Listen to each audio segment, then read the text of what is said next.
front of you now.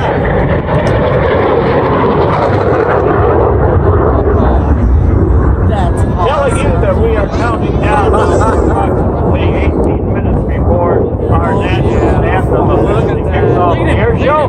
The airplane lighting up the sky today with both noise and great sounds and great sights is T-38, built by the Northrop Corporation.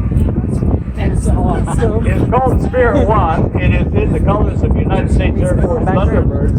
And by the way, while this show is about to begin in a few minutes, I'd like to take you forward to 2018.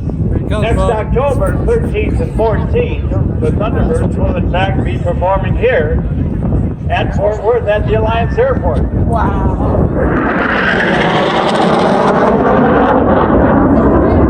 Now the place to look at, with your eyes and your cameras and your phones, look over your right shoulder. That'll give you a profile view of the Thunderbird skate team, just like it was back in the day.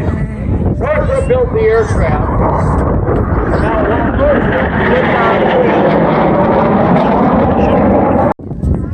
win, aircraft in the training environment has an excellent safety record. Many people call the training version in the United States Air Force the White Knight, because most of them are painted up in white paint schemes.